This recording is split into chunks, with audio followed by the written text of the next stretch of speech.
নমস্কাৰ, আপুনি কি ই-ৰিক্সা আৰু মপিডৰ কাৰণে এপ্লাই কৰিব বিচাৰি আছে নেকি? আৰু আপুনি ই-ৰিক্সা আৰু মপিডৰ ফৰ্ম বিচাৰি হাবাথুৰি খাইছে নেকি? আপোনাক যদি ই-ৰিক্সা আৰু মপিডৰ ফৰ্ম লাগে তেতিয়াহ'লে আপুনি অতি সোনকালে ফৰ্মটো পাই যাব। আপুনি ফৰ্মটো ক'ৰ পৰা লাভ কৰিব, ক'ত জমা দিব লাগিব আৰু কেনেকৈ আপুনি ফৰ্মটো ফিলআপ কৰিব, আজি মই এইটো ভিডিঅ'ত সকলো জনাই দিম। গতিকে আপুনি ভিডিঅ'টো স্কিপ নকৰাকৈ শেষলৈ চাব আৰু আপুনি ভিডিঅ'টোক লাইক, কমেণ্ট, শ্বেয়াৰ আৰু চেনেলটো ছাবস্ক্ৰাইব কৰিবলৈ নাপাহৰিব। মই আপোনাক আকৌ কৈছোঁ, আপুনি ফৰ্মটো ফিলআপ কৰাৰ সময়ত কোনকেইটা নথিপত্ৰ জমা দিব লাগিব। ভিডিঅ'টো সম্পূৰ্ণকৈ নেদেখিলে বুজি নাপাব। গতিকে ভিডিঅ'টো সম্পূৰ্ণ দেখাৰ কাৰণে চেষ্টা কৰিব। আহক ভিডিঅ'টো আৰম্ভ কৰোঁ। ভিডিঅ'টো আৰম্ভ কৰাৰ আগতে আপোনাক জনাই দিওঁ আপুনি ফৰ্মটো ক'ৰ পৰা লাভ কৰিব পাৰিব। মই ভিডিঅ'ৰ শেষত জনাই দিম। গতিকে ভিডিঅ'টো সম্পূৰ্ণকৈ দেখিব। আজি আপোনাক যিটো ফৰ্ম দেখাই আছো এইটোৱে হ'ল আচল ফৰ্ম। এই ফৰ্মটো আছাম লিংগুইষ্টিক মাইনৰিটি ডেভেলপমেণ্ট বৰ্ডৰ ফালৰ পৰা ৰিলিজ কৰিছে। এইটোৱে হ'ল ই-ৰিক্সা আৰু মপিডৰ ফৰ্ম।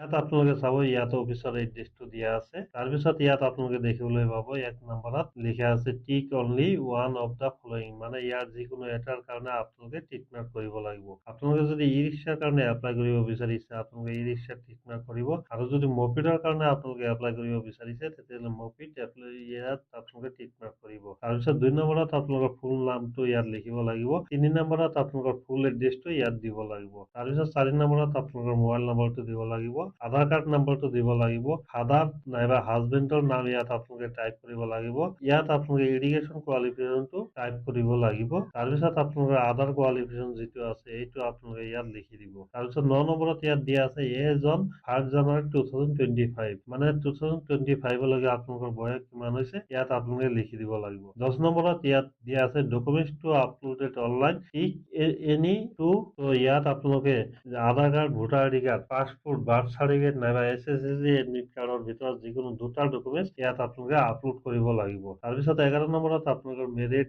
ষ্টেটাছ যিটো আপোনালোকে মেৰিট নে আনমেৰিট, তো ইয়াত আপোনালোকে টিক মাৰ্ক কৰিব লাগিব। 12 নম্বৰত ইয়াত দিয়া আছে ফেমিলি এনুৱেল ইনকাম, মানে আপোনালোকৰ পৰিয়ালৰ বাৰ্ষিক আয় কিমান ইয়াত আপোনালোকে লিখি দিব লাগিব। তাৰপিছত আপোনালোকে ইয়াত দেখিবলৈ পাব এনুৱেল ইনকামত লিখা আছে no income certificate required during online registration or with a application form, only selected beneficiary will have to produce income certificate before receiving the vehicle, মানে আপোনালোকে যেতিয়া অনলাইন কৰিব তেতিয়া আপোনালোকৰ ইনকাম চাৰ্টিফিকেট নালাগে। যেতিয়া আপোনালোকে সিলেক্টেড হ'ব গাড়ীৰ কাৰণে, গাড়ী অনাৰ সময়ত আপোনালোকৰ ইনকাম চাৰ্টিফিকেটটো জমা কৰিব লাগিব। তাৰপিছত ইয়াত 13 নম্বৰত দিয়া আছে state if any previous benefit item training receive from counselling board corporation or any other government scheme by you or, মানে আপোনালোকৰ পৰিয়ালত নাইবা আপুনি ইয়াৰ ষ্টেট গভৰ্ণমেণ্টৰ পৰা কোনো গভৰ্ণমেণ্ট স্কিম পাই আছে নে নাই, যদি পাই আছে তেতিয়াহ'লে আপোনালোকে ইয়াত য়েছ বুলি টিক মাৰ্ক কৰিব লাগিব, আৰু যদি পোৱা নাই তেতিয়াহ'লে ইয়াত নোট টিক মাৰ্ক কৰিব লাগিব। তাৰপিছত 14 নম্বৰত ইয়াত আপোনালোকে ডিক্লেৰেশ্যনত ইয়াত আপোনালোকৰ নামটো লিখি দিব লাগিব। ইয়াত আপোনালোকে ডেটটো লিখি তাৰপিছত ইয়াত আপোনালোকৰ ফুল চিগনেচাৰ যিটো আছে আপোনালোকে ফুল চিগনেচাৰটো ইয়াত কৰিব লাগিব। এতিয়া কথা হ'ল আপুনি ফৰ্মটো ক'ৰ পৰা লাভ কৰিব। ফৰ্মটো ভিডিঅ'ৰ ডিছক্ৰিপশ্যনত মোৰ হোৱাটছআপ চেনেলত লিংক দিয়া থাকিব। আপুনি লিংকত ক্লিক কৰি ফৰ্মটো ডাউনলোড কৰিব পাৰিব। আৰু আপুনি ফৰ্মটো ক'ত জমা দিব লাগিব, ফৰ্মটো আপুনি অনলাইন ৱেবছাইটত যাই জমা কৰিব লাগিব।